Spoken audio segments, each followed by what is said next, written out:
Meu nome é Manuel Augusto Ribas Cavalcante, sou filho de Manuel Stengel Cavalcante e Arlete Ribas Cavalcante. Tive uma infância muito feliz. Meu pai médico, trabalhava na Santa Casa de Misericórdia, minha mãe dona de casa, e tive mais 7 irmãos, 4 homens e 4 moças, mulheres. Eu fui o primogênito. Foi uma infância muito feliz, com todas as alegrias de infância, os jogos que a gente brincava na rua, jogava futebol na rua, não tinha esse medo todo de estar fora de casa, de não poder sair, não tinha questão de roubo, de ladrão, nada disso. Era uma vida assim bem tranquila. Nós morávamos na rua Tapajós, perto do bairro das Mercedes, entre Mercedes e Pinheirinho,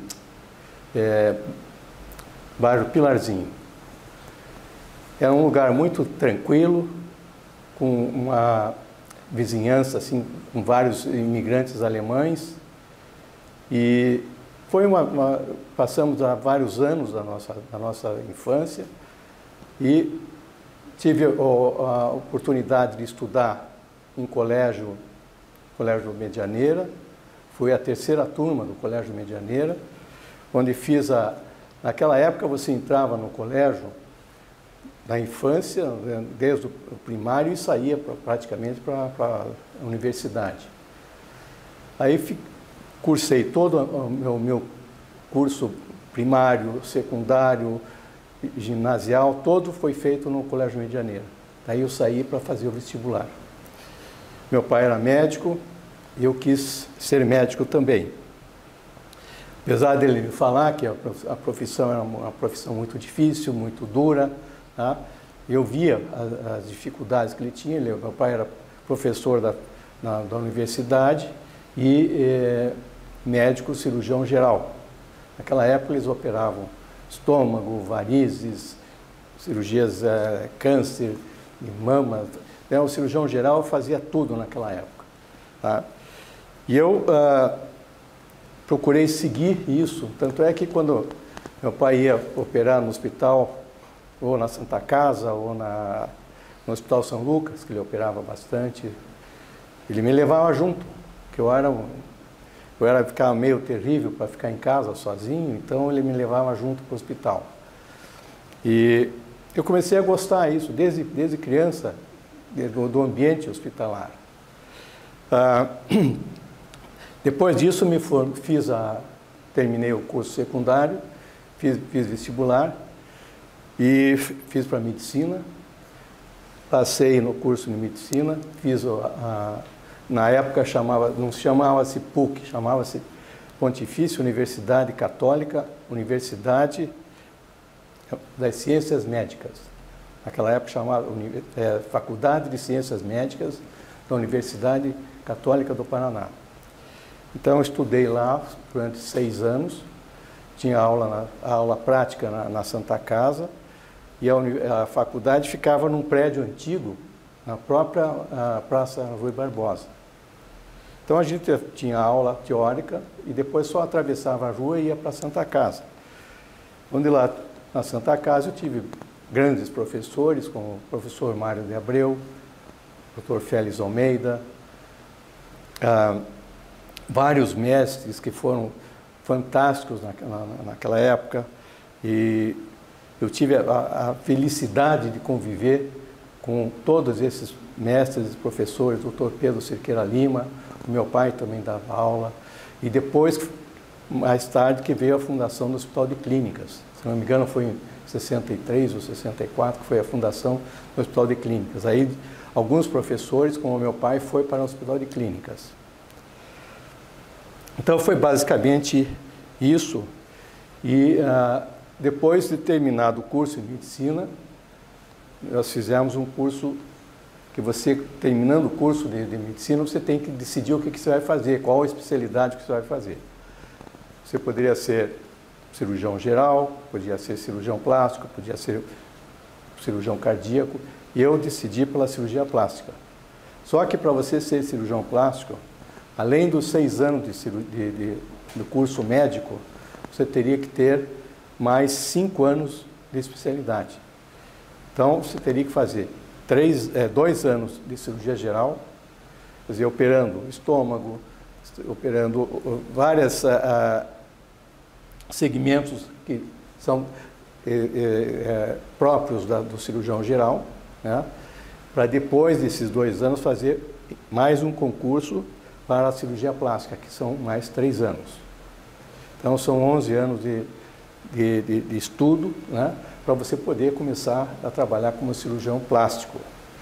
Eu tive a oportunidade, tá, e a sorte de ser um dos escolhidos para ser um residente na clínica do Rio de Janeiro, o professor Ivo Pitangui, que sempre foi considerado um dos maiores ícones da cirurgia plástica mundial. E nessa época, quando eu estive lá, eu fiquei 3 anos morando no Rio de Janeiro, fazendo o curso. O professor Pitangui estava no auge, era uma coisa assim impressionante. O volume de cirurgia que tinha, a clínica dele na rua Dona Mariana, no Botafogo, tinha 36 apartamentos. Eu cheguei a morar lá durante um tempo, mas o movimento era uma coisa fantástica, a gente do mundo inteiro, porque era considerado um dos maiores cirurgiões plásticos do mundo, tá?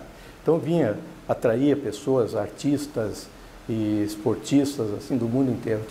Foram 3 anos assim de muita atividade, nós fazíamos cirurgias todos os dias, um volume enorme de operação, e isso foi a minha experiência e 3 anos de estudo, tá, para ser cirurgião plástico. Após esses 11 anos, nós começamos a nossa clínica. Eu e meu paizinho, que está lá no céu, começamos a clínica Cavalcante de cirurgia plástica. Era a casa meu avô construiu essa casa, meu avô era Antônio Braga Cavalcante, e a minha avó, Vitória Stengel Cavalcante. O meu avô era engenheiro e construiu uma casa ali na 7 de setembro, na Praça do Japão, que antes, na época, praticamente não existia praça. A Praça do Japão era um monte só, não tinha planta, não tinha nada, era só uma montanhazinha que existia lá, e praticamente a linha do ônibus terminava ali, perto da casa do meu avô. Então ele construiu uma casa, um modelo antigo, italiano, né? E a família, eram 4 irmãos, viviam todos naquela casa. Isso foi feito há 70 anos atrás. Depois meu avô morreu, depois a minha avó, e ficou só a minha tia, praticamente, naquela casa muito grande. E aí eu e meu pai resolvemos comprar a casa dos outros irmãos, né? E isso está fazendo agora 40 anos. Nós compramos a casa, e para fazer, o meu sonho era construir uma clínica, que não existia clínica de cirurgia plástica aqui em Curitiba, existia um hospital. Se queria fazer uma cirurgia plástica, qual fosse, você tinha que escolher os hospitais que tinham, o São Vicente, a Santa Casa, o Hospital de Clínicas e o São Lucas e mais alguns outros que eu não estou lembrando agora. Mas clínica, assim, especificamente para fazer uma determinada especialidade, não tinha ainda, sabe? Então nós fomos os pioneiros. Eu trouxe a ideia da clínica do Pitangui num tamanho menor e começamos a fazer. Comecei primeiro com a parte de baixo da casa, que é uma casa de 2 andares. Comecei a parte de baixo com consultórios, né? E aos pouquinhos a gente foi aumentando, fomos evoluindo, depois fizemos centro cirúrgico, tá? E hoje a ideia básica era o seguinte, era construir uma clínica que não tivesse os problemas de um hospital grande, tá? como espera, como às vezes você não tem hora para você fazer a cirurgia, tem que internar às 5 horas da manhã para poder operar, às vezes aí a cirurgia é cancelada, aí tem aquele problema de ser bom, mas aí teve uma infecção, teve uma cirurgia contaminada, aí tem que fechar o centro cirúrgico, não pode, sabe? Então todos esses problemas, eu disse assim, não, eu quero evitar isso tudo, fazer uma clínica completamente limpa no sentido de, sabe, o menos possível de contaminação, fazendo só cirurgias estéticas e reparadoras, quando nós fazemos cirurgia de câncer, câncer de mama, cirurgia de queimado, cirurgias de face, cirurgia de mama, nariz, sabe? Todas as cirurgias plásticas, tá? Que são cirurgias consideradas limpas, sem contaminação. E isso é o nosso maior trunfo que tem. Você ter uma clínica, tá, que você pode atender a paciente no horário certo, com hora certa, porque não existe emergência nesse caso. Tá? Então você pode marcar o dia, a hora. Você marcou a cirurgia, por exemplo, a paciente está com o exame alterado, está com a diabetes está alterada, hipertensão, tá? Então você não opera. Espera o melhor momento. A coisa mais importante que tem é a chamada segurança em cirurgia. Isso aí são um dos maiores parâmetros que a gente procura seguir. Tá? Então, você vai fazer a cirurgia, a pessoa tem que estar completamente com os exames feitos, tem que estar perfeitamente dentro dos limites normais, não pode estar com a taxa de açúcar lá em cima, a taxa de hipertensa, e tomando remédio para emagrecer, tomando um monte de medicamentos para anticonvulsivante ou antidepressivos. Quer dizer, você tem que procurar o melhor momento para fazer a operação, porque não é uma emergência, você não precisa fazer a cirurgia correndo hoje. Então, isso é o primeiro ponto. Segundo, a questão da infecção hospitalar. Tá? Então, fazer a cirurgia com toda a segurança. Uma outra coisa que não se faz mais, que não deve ser feito, são as cirurgias combinadas. Tá? Na época que eu estava lá no Pitangui, eu mesmo fiz, junto com o professor, fizemos um trabalho juntos sobre cirurgias combinadas. Né? Então, o que era? Quando a paciente engravida e tem um filho, o que acontece que estraga, vamos dizer, estraga mais no corpo humano? São as mamas e o abdômen. Tá? Então, normalmente, a cirurgia plástica começa pela cirurgia das mamas e abdômen, tá? Por causa da gravidez. Depois da segunda, terceira, quarta gravidez, aí a coisa vai ficando cada vez pior. Então, só que a partir de 1980 surgiu uma técnica nova chamada lipoaspiração. Então, a lipoaspiração, eu levei 2 anos para me convencer da lipoaspiração, que eu achava no começo, um absurdo. Porque você colocar uma cânula aqui embaixo para tirar uma gordura aqui em cima, eu achava isso meio um nonsense, uma coisa assim meio absurda. Porém, eu disse não, mas a ideia foi se difundindo no mundo inteiro. E quem inventou, fez essa técnica foi um francês chamado Yves Jacques Illou. Ele tinha uma clínica em Paris. Ele disse, não, eu vou visitar esse médico, eu quero ver como é que ele faz, porque eu quero ver essa técnica, como é que é. Então eu fui para Paris, fiquei na clínica dele, que chama-se Clinique Spontini, na Rue Spontini, perto do Arco do Triunfo. Uma clínica muito bonita, pequenininha, tá? um predinho de uns 3 andares. Né? E eu fiquei lá com ele, fiquei 10 dias lá, assistindo a operação e tudo. Aí me convenci que era uma coisa boa. E ele me dizia assim, ele me chamava de doutor Cavalcanti. E ele dizia assim, doutor, a minha maior preocupação não é na minha técnica que eu descrevi, sabe? Mas é que caia em mãos erradas. Que pessoas não habilitadas, tá, comecem a fazer isso de uma maneira assim que possa começar a causar problemas, tá? Que pode perfurar, matar, mesmo matar pessoas. Tá? Então, isso foi um dos motivos que eu fui para lá, fiquei lá e fui aprender na fonte. Tá? E depois nós começamos a fazer. A lipoaspiração é uma coisa fantástica. Quando bem executada, é realmente fantástica. Né? porque você tira aquela gordura, é uma gordurinha que você não consegue, você pode ficar o dia inteiro na academia, você pode fazer o jejum que for, a dieta que for, você pode ficar fazendo exercício dia e noite, mas algumas gorduras localizadas não saem. Tá? Exemplo, os culotes nas mulheres, né? E a gordura localizada nos flancos dos homens. Isso aí você não perde. Isso aí o organismo se recusa, tá? Ele se recusa a perder. E você, com uma lipoaspiração bem feita, em 20 minutos você faz a pessoa se livrar de uma gordura indesejada. Então isso foi um avanço fantástico na cirurgia plástica. Nesse meio tempo, quando eu voltei do Rio de Janeiro, eu comecei no Hospital de Clínicas.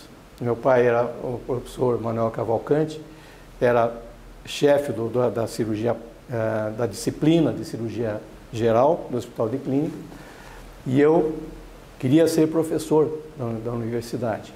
Fiz concurso, em 1980 eu entrei na universidade, tá, na cadeira de cirurgia geral. Aí eu fiquei lá, fiquei 33 anos no Hospital de Clínicas, me aposentei ao ano passado e fiz a parte de cuidados com os alunos, dava aula prática, aula teórica, seminários e principalmente cirurgias. Tá? A minha sala de aula tinha alunos de enfermagem, alunos residentes, alunos de vários anos da cirurgia. Então era uma festa a sala, porque é um hospital-escola, tá? E o professor tem a função de ensinar, mostrar como é que faz, tá? Dar os primeiros passos, tá? Para os médicos que estão ali fazendo residência médica, né? Então eu fiquei nesses 33 anos, eu fiquei no Hospital de e na minha clínica ao mesmo tempo fazendo uma coisa dobrada ali, sabe? Nesse período, nós tive muita oportunidade como professor da universidade de fazer a homenagem ao meu professor Ivo Tangui. Nós fizemos uma homenagem, fiz um convite a ele, através da reitoria da universidade, demos o título de professor honoris causa para ele. Ele veio para cá, fizemos uma festa também para ele. E depois, que meu pai faleceu, eu entrei na Academia de Medicina, esse símbolo aqui da nossa academia. E isso é feito uma eleição, não é que existe nepotismo, quer dizer, o pai morreu, o filho já entra. Não. Isso aí, são 47 cadeiras que existem. Isso é fixo, tá? Então só entra quando morreu o titular. E aí, normalmente, meu pai faleceu, quer dizer, não é que a cadeira iria naturalmente para mim, de jeito nenhum. Isso aí tem que passar por um crivo, é um clube. O clube pode te aceitar e pode não te aceitar. Entende? E para minha alegria, para minha felicidade, tá? Os meus pares me aceitaram. Muitos dos que estão lá foram meus professores, tá? Eu me sinto muito honrado de ser um acadêmico, tá? Confrade, junto com meus professores. Prosseguindo então, eu gostaria de falar um pouquinho sobre a minha família. Meus avós, Antônio e Vitória, e meus pais, Manuel e Arlete. A minha mãe, hoje com 92 anos, está firme e forte, falando com as suas amigas no WhatsApp, dirigindo o seu carro e cuidando de 8 filhos e mais tantos netos e tantos bisnetos, que a família cresceu de uma maneira assim exponencial. Basta que você veja que nas festas de Natal são feitas todas lá na casa da minha mãe e a família toda se reúne. Quer dizer, é uma coisa muito linda. Todos, no domingo, a família se reúne também. Tá? A minha mãe é de origem espanhola, minha avó e a bisavó vieram da Espanha, eles eram da Catalunha. Então agora os catalães estão brigando lá, que querem a sua independência, mas a minha avó, a Assunción, e a minha bisavó, Ana, então vieram da Espanha, moravam em Montgat. Montgat é uma cidadezinha pequena perto de Barcelona. E vieram para o Brasil para tentar a vida aqui, e tiveram sucesso e tal. E aí começou toda a família, né? A família Font Ribas. O meu pai foi do Exército, foi capitão do Exército, fez o curso de medicina, foi professor da Universidade Federal, trabalhou vários anos na Santa Casa. Ele era médico do IAPC. Naquela época não existia INPS, eram institutos separados, o IAPC, IAPI, IAPTEC. Meu pai trabalhava no IAPC, ali na rua Cândido Lopes. E depois, eu fui acompanhando tudo isso desde menino, então, vendo as dificuldades da medicina e tal. E aí meu pai começou a entrar na parte administrativa, tanto é que ele foi um dos fundadores da Unimed do Paraná, porque estavam vindo muitas empresas que eram mais mercantilistas para empregar médico. Então era o INSS, o INPS e essas outras empresas. E a Unimed começou e meu pai foi um dos fundadores. Isso deu... ele se dedicou muito a isso. Foi também presidente da Associação Médica do Paraná, foi presidente de várias entidades médicas. Então ele era muito ativo nessa parte. Eu, do meu ponto de vista, eu já fui mais para o lado da profissional, né? Me dediquei mais à minha clínica particular mesmo. Hoje em dia nós estamos com 40 anos ali a casa ali que é na Praça do Japão, né? Até tem uma passagem engraçada, porque na época eu falava para os meus amigos que ia fazer uma clínica. E perguntavam assim, onde é que é a clínica? Aqui na Rua 15, ali na Rua das Flores, no edifício Asa, porque os médicos todos tinham um consultório, eles saíam da Santa Casa ou do São Vicente, que era tudo ali pertinho, e aí iam para a Boca Maldita e tinha um consultório ali no edifício Asa, no edifício Garcês, então era tudo ali. Eu falei assim, não, eu vou fazer na Praça do Japão. Eu disse, pô, a Praça do Japão, onde é que é a Praça do Japão? É uma pracinha, fica lá no final da 7 de setembro. Aí eu disse assim, mas você é maluco. Vai fazer uma clínica lá naquele bairro, lá longe? Ninguém vai lá. Eu disse, pois é, mas é a casa do meu avô e tal, nós vamos adaptar aquilo lá e vamos fazer uma clínica. Então, eu comecei já com uma série de críticas, sabe, que dizia assim, não, isso aí não vai dar certo, você vai fazer um negócio lá. É como se eu estivesse falando que ia montar uma loja, tá, num lugar assim, no município mais longe, mais escondido possível. Eu disse, não, isso aí não vai dar certo. Eu disse, bom, mas a gente, quando você é jovem, empreendedor, você tá vendo que não vai dar certo, você acredita naquilo, e meu pai acreditou também. Então nós dois fizemos e tocamos e fizemos, e está lá até hoje, até hoje. Nesse meio tempo, o que aconteceu? Passaram vários bancos, acabou o Banestado, acabou a HSBC, acabou o Bamirindos, acabou Hermes Macedo, acabou o Prosdóximo. Quer que eu diga mais? E a Clínica Cavalcante está lá. 40 anos, nós estamos lá, ó, flutuando. Passou plano Bresser, plano Sarney, plano Collor, plano não sei o quê, toda essa porcariada de plano, tá? Que destruíram um monte de empresa, mas nós estamos lá, ó, nós estamos lá. Nas ondas, não afundamos, tá? Então, graças a Deus, eu agradeço todos os dias ao meu paizinho que está lá no céu, que ele deve estar olhando pela gente aqui, tá? Porque é difícil, tá? Você manter uma empresa hoje em dia. Quem tem empresa sabe como é que é, a dificuldade que é, e toda hora é imposto, mas é imposto disso, imposto daquilo, é vigilância daqui, vigilância dali, que precisa trocar isso, que precisa trocar aquilo, entende? E se você não se adaptar, eles fecham o teu negócio. É simples assim, entende? Então, ainda mais você lidando com saúde, você lidando com pessoas, tá? Que não é uma cirurgia, vamos dizer assim, de emergência. Se você não fizer a cirurgia de mama hoje, você não vai ter um colapso, porque você não operou a tua mama hoje. Se você não fizer uma cirurgia de nariz hoje, você não vai ficar com hemorragia, sabe?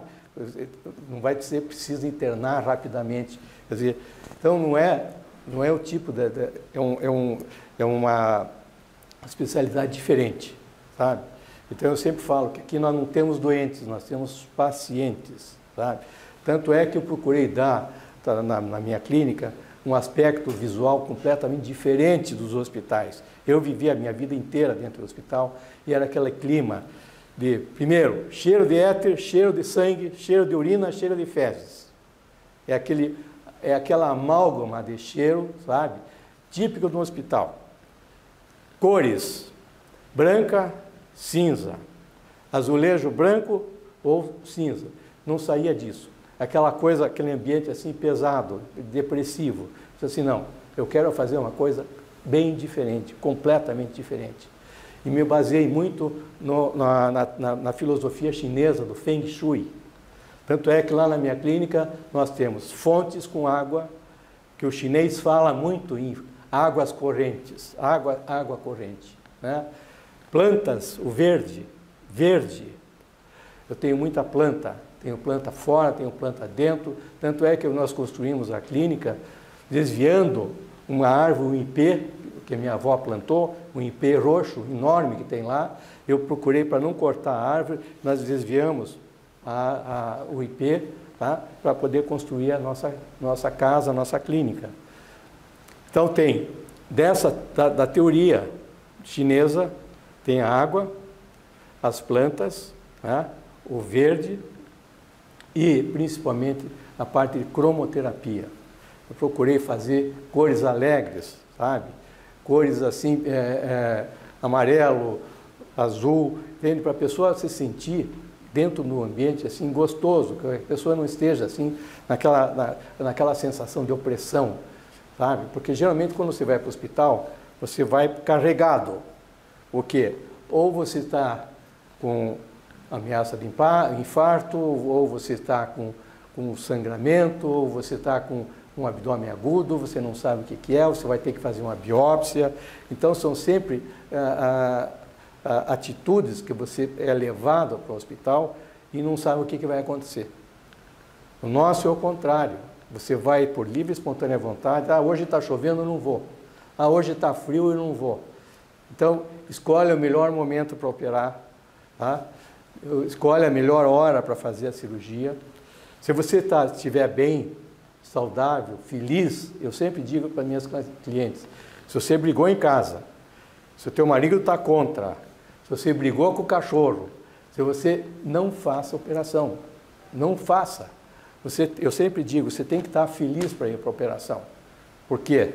Você vai estar contente que você vai estar fazendo uma coisa que vai melhorar você, que hoje você está obesa, você está flácida, você está com problemas de autoestima, tá?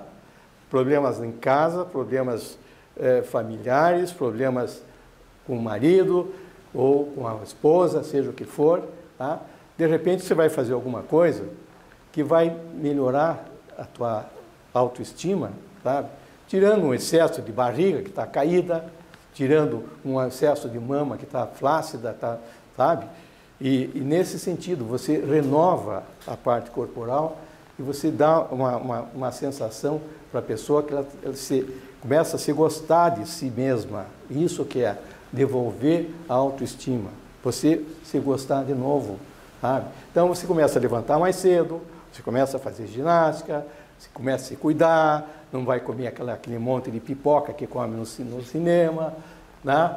Começa a cuidar do pão, começa a cuidar da manteiga, e assim vai. Quer dizer, muitas vezes a cirurgia plástica, ela te ajuda nesse sentido, ela te dá um empurrão. Porque, por exemplo, quando a pessoa está muito fora do peso, diz assim, não vou te operar porque não vai adiantar nada. Você vai continuar comendo do mesmo jeito, vai continuar com os mesmos maus hábitos que você tem, vai continuar não fazendo ginástica, acordando tarde. O negócio é o seguinte, ó, tem que dormir cedo e acordar cedo. É isso que é o negócio. Tá? Ah, mas eu gosto de fumar e gosto de tomar uma cervejinha. Ah, é? Então, continue assim. Tua vida já encurtou 5 anos. Basicamente, a cirurgia plástica, você faz a cirurgia, se antecipa a operação muitas vezes, quando a pessoa chega para você e diz assim, doutor, eu já tentei de tudo, não consigo emagrecer, não consigo fazer isso, tá, eu como menos, tá, mas não há meio de perder isso aqui. E mostra aqui aquele excesso do abdômen. Tanto homem como mulher, isso aí não tem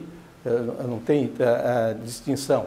Obviamente que para cada 10 mulheres, a gente opera 2 ou 3 homens. Essa que é a... Apesar de estar essa mudança, está havendo uma mudança grande agora. Tá? Os homens já estão perdendo aquele medo de achar que vai fazer cirurgia plástica, já vão chamar o cara de gay, ele vai ser considerado o cara menos homem. Isso aí acabou. Hoje em dia, o homem vai lá, faz cirurgia de nariz, faz cirurgia de orelha, faz lipoaspiração, e não está nem aí. Não é nem por causa disso que ele vai ser menos homem. Tá? E eu faço questão de mostrar para ele, olha, isso aqui é uma operação como outra qualquer. Tá? Você vai fazer uma cirurgia de estômago, você vai fazer uma cirurgia de vesícula, tá? Você vai fazer uma cirurgia plástica. É assim que a coisa anda. Muitas pacientes eu antecipo a operação. Então, por exemplo, paciente obeso eu não opero. Então, porque eu quero que essa pessoa lute junto comigo, tá? Para emagrecer. Para a gente chegar num ponto de equilíbrio. Tá? Senão só eu fico lá suando na sala de operação, 4 ou 5 horas, aí depois ela volta para casa, continua dormindo tarde, acordando tarde, comendo de tudo, bebendo de tudo, e não adiantou nada. Isso aí que a gente vê o insucesso de muitas operações chamadas as bariátricas, né?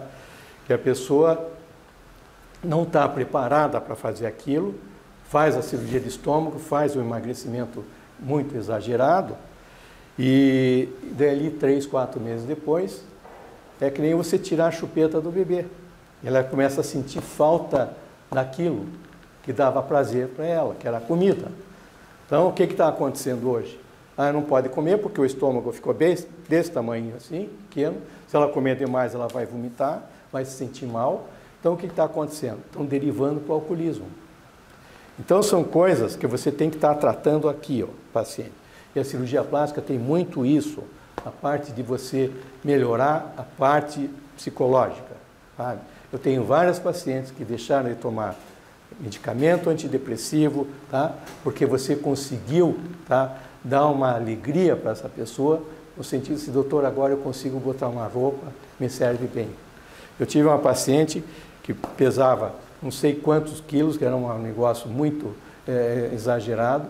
Ela fez cirurgia de estômago, fiz várias operações, tá? Aí ela voltou, morava nos Estados Unidos, voltou nos Estados Unidos. Quando ela chegou no aeroporto dos Estados Unidos, Nova York, no John Kennedy, ela pegou o telefone e me ligou de Nova York e disse assim, doutor, eu estou te ligando porque eu consegui comprar uma blusa que entrava no meu braço. Quer dizer, para você ou para mim pode ser uma coisa mais boba do mundo, tá? Você vestir uma roupa que serve no braço. Mas ela tinha um braço tão gordo que ela só podia usar aquelas roupas por cima, assim como se fosse uma freira, tá? Sem colocar uma... Então isso para ela foi a maior alegria do mundo, ela poder entrar numa loja e comprar uma roupa para ela. Quer dizer, então, é nesse ponto que a cirurgia plástica devolve, sabe? Essa alegria de viver, a pessoa se cuidar. Então, a coisa mais incrível que eu sinto, quando eu vejo uma pessoa depois de 5, 6, 10 anos operada, porque a pessoa está bem, ela se encontrou consigo mesma, está feliz. Então, por isso que é chamada, muitas vezes, é a psicologia do bisturi. Você, com o bisturi, você resolve a parte psicológica. Eu até brinco muitas vezes com as clientes assim, olha, devia ter cobrado 2 vezes de você, porque eu fiz uma cirurgia aqui e outra aqui. Uma física e uma psicológica. Então, isso é um pouquinho da nossa alegria como cirurgiões, tá? E você vê o restabelecimento das pessoas, tá? No seu modo de ver, no seu modo de viver, mudando a alimentação, mudando o estilo de vida, fazendo exercício, fazendo ginástica, tudo isso é uma coisa que traz muita alegria, sabe? E eu, felizmente, tenho, nesses anos todos, eu tenho muito mais alegrias do que insatisfações, porque todo mundo tem seus insucessos, todo mundo tem seus problemas de pacientes que talvez você não conseguiu atingir o que a pessoa queria. Muitas vezes a pessoa tem esse outro aspecto também, que é um aspecto, vamos dizer assim, de uma expectativa exagerada da pessoa. Quer dizer, de repente você pesa 150 quilos e fica imaginando no teu cérebro que você quer ser uma pessoa como a Julia Roberts, como uma artista internacional, sabe? E é óbvio que pode ter 10 pitanguias operando que você nunca vai ficar uma Julia Roberts. Tá? Então, aí que entra a questão da discrepância entre o que é que você está pensando e o que eu estou pensando, o que eu posso te oferecer. Então, o cirurgião ele tem que ter a habilidade suficiente de chegar e dizer não, isso não dá para fazer, isso pode fazer. Tá? Eu não faço 3, 4 cirurgias ao mesmo tempo, porque isso aí é uma coisa que hoje, tá? Há 30 anos atrás era bonito você fazer mama, abdômen, face, tudo fazer, era uma linha de montagem de carro. Hoje em dia não se admite mais você fazer 2, 3, 4 cirurgias ao mesmo tempo.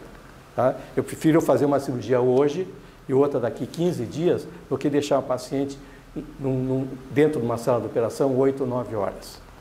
Isso é questão de segurança, isso mudou completamente. Né?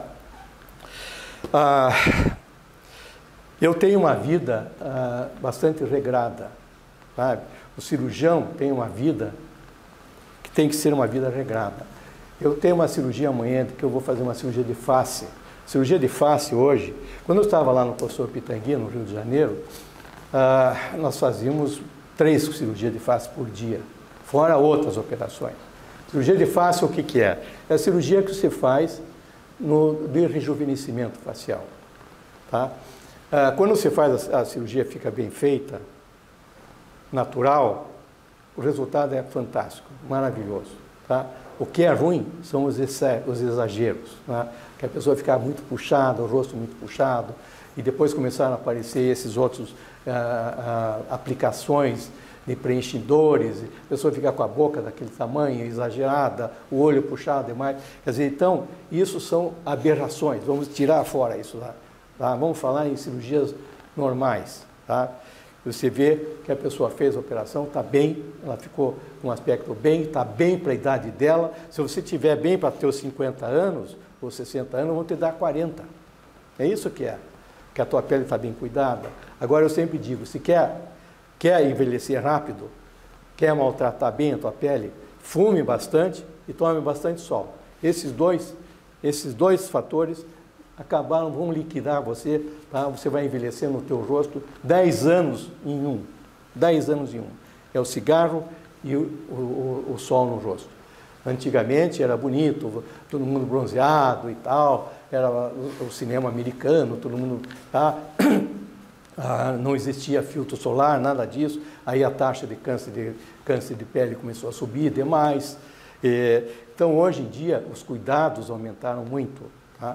Os cuidados da pele, os cuidados e o nosso pós-operatório justamente é nesse aspecto, fazer uma cirurgia que não fique aquela aparência assim de pessoa operada, que a gente chama de surgical face. Tá? Você procurar fazer a operação que seja o mais natural possível. Essa que é o objetivo. Né? Então, e para você fazer tudo isso, não é começando uma experiência de final de semana, a fazer um cursinho de final de semana. São 11 anos de estudo. Depois de 11 anos de estudo, eu abri a minha portinha para começar. 11 anos. Então, não é assim que eu começo a ouvir esses absurdos que tem, assim, não, doutor Bumbum, doutor não sei o quê, que fez injeção disso, injeção daquilo. Quer dizer, por quê? Acho que a cirurgia plástica é muito fácil. Vai lá, não, eu compro um aparelho de lipoaspiração, faço uma lipoaspiração, aí perfura o intestino, tá? Mata a pessoa com peritonite, ou faz essas injeções de não, eu vou usar silicone industrial, que é mais barato do que o silicone médico. E assim vai fazendo. Agora, eu pergunto para você, você iria, se você tivesse com um infarto, você iria procurar o nome do cirurgião cardíaco na internet? Não. Se você tivesse com uma suspeita de câncer, um tumor cerebral, você iria procurar o nome do neurocirurgião na internet? Obviamente que não. Então, essas propagandas que fazem na internet, mostrar que hoje em dia tudo é assim. Então, o cirurgião mostra o antes e depois, fantasia as coisas, faz a coisa mais ou menos... são propagandas enganosas, sabe, que existem. Infelizmente, hoje está assim. Hoje está assim. Né? A propaganda de coisas que não existem e você fica oferecendo coisas milagrosas. Que não, a coisa não funciona assim. Agora, o que eu estava dizendo, a vida do cirurgião é uma vida que tem que ter regras. Eu não posso fazer uma cirurgia de amanhã, por exemplo, vou fazer uma cirurgia de 5, 6 horas, tá? E ter que, hoje eu tenho numa festa, e tenho não sei o quê, tenho recepção, tenho isso, tenho aquilo, vou tomar um vinhozinho, vou tomar um uísque. Negativo. Tá? A vida do cirurgião é uma vida, não vou dizer nem de franciscano, que é mais do que de franciscano, porque o franciscano também toma seu vinho. Você tem que ter uma vida extremamente regrada, porque você não pode estar com a mão tremendo no dia seguinte para fazer uma cirurgia milimétrica na pálpebra de uma pessoa. Você tem que estar super bem descansado. Eu também sou contra cirurgiões que fazem 4, 5 cirurgias por dia. Isso aí vira o quê? Um comércio de carregação. Você que foi a primeira que veio fazer a cirurgia comigo às 7 horas da manhã, você me pagou um X para fazer aquela cirurgia. Eu dormi bem à noite, tomei meu café da manhã, tá? E acordei, tomei banho, tomei café da manhã e fui para a operação. Às 7 horas da manhã, estava até atendendo, estou operando. Você acha que eu vou estar com a mesma disposição na quarta ou na quinta cirurgia, que eu vou operar às 6 horas da tarde, 5 horas da tarde? Será que eu teria condições físicas, por mais atleta que eu fosse, tá? De ter uma vida, dar uma sequência cirúrgica como eu fiz na primeira, e a quarta ou a quinta pagou do mesmo jeito. Então, o meu lema sempre foi assim, uma cirurgia por dia, tá? Uma cirurgia grande por dia e fim de papo, tá? Porque eu vou estar cansado na segunda, vou começar não vou me dedicar com tanto afinco como foi na primeira, tá? E isso eu estou sendo de uma maneira desleal com a segunda paciente, ou a terceira, ou a quarta, ou a quinta, tá? Por isso que a vida do cirurgião tem que ser uma vida mais regrada, tá? Tanto na vida cotidiana, pessoal, né? Eu procuro me manter assim com exercícios, eu faço exercício físico, tá? Procuro fazer meu esporte, jogar meu tênisinho, tá? Para ter outras atividades físicas, tá? Para poder, porque senão se fica praticamente, eu fico de segunda a sexta dentro de uma sala de operação. Quanto à questão da familiar, eu tenho a grande alegria de ter um casal de filhos, o Leonardo e a Manuela, e que me deram muitas alegrias. O Leonardo hoje trabalha comigo na clínica, é o gerente lá da clínica, que ele cuida de toda essa parte gerencial, porque a clínica aumentou hoje, nós temos 6 outros especialistas dentro do nosso grupo, tá? Além tem 2 anestesistas, a equipe toda cirúrgica, né? E tem uma cirurgião vascular, tem um nutrólogo que faz essa parte de emagrecimento, tem mais a parte de uma médica que faz clínica médica, outra faz gastroenterologia, tá? Tem um fisioterapeuta. Então nós aumentamos o leque cirúrgico, tá? Para fazer com que me ajudem em outras especialidades para dar um atendimento mais global para os pacientes, dentro da nossa clínica, né? A grande vantagem que eu tenho de ter tudo lá dentro da nossa clínica é que eu posso passar para o meu paciente, olha, agora você pode consultar com o Dr. Carlos, que faz essa parte de emagrecimento, se ele vai te ajudar no pós-operatório, né? Tenho a fisioterapeuta que vai te ajudar também com drenagem, massagem, etc, né? Então, com isso nós criamos, só que eu levei 30 e tantos anos para fazer isso. Nós ficamos só 35 anos praticamente só com a cirurgia plástica, agora que nós expandimos para outras especialidades também, né? Isso eu fiquei bem satisfeito, porque me deu mais uma alegria de ter outros profissionais trabalhando junto, né? E o paciente praticamente está sendo atendido, está dentro da nossa casa, ele tem várias especialidades também, ou varizes, ou fazer um preenchimento, ou fazer um botox, ou fazer algum tratamento de estômago, gastrite, alguma coisa assim nesse sentido, né? Tenho 2 netos, que são já um neto filho da minha filha, da Manuela, já está com praticamente 15 para 16 anos, né? E a filha do Leonardo, minha neta também, a Cecília, vai fazer 8 anos. Então, nós estamos assim com uma família, tá, dentro dessa parte médica. Eu tenho também, entre os meus irmãos, nós somos em 8 irmãos. E dentro dessa família, nós temos 3 médicas, tá? E 2 médicos também, que vão, provavelmente, o João Guilherme, que é o meu filho da minha irmã, da Maria Vitória, vai trabalhar conosco, ele está terminando a residência de cirurgia plástica agora. As outras meninas fizeram patologia, tá? E então estão noutra especialidade. Mas é uma família que tem vários médicos, né? E seguiram toda essa evolução, seguiram o conceito do meu pai. Então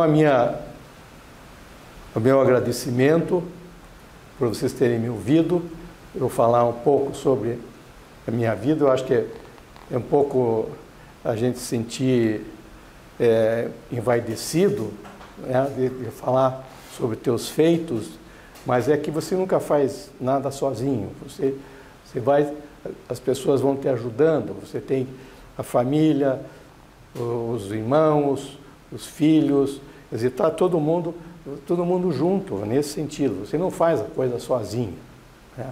Então, as esposas, daqui a pouco as netas já vão começar também, e a ideia justamente é continuar esse legado que eu e meu pai deixamos, tá, para eles, para que não tenha um final assim triste, né, como falam todas as empresas familiares.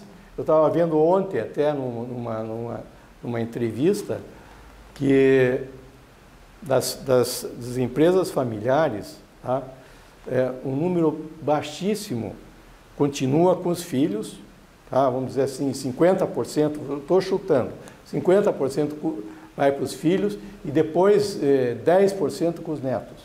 Quer dizer, então, quer dizer, os mais velhos, os avós fizeram aquela empresa, né? Depois os filhos diminuíram e os netos acabaram, sabe? Então eu espero que o nome da nossa família Cavalcante continue com a clínica por mais vários anos e a nossa referência é a Praça do Japão. Muito obrigado.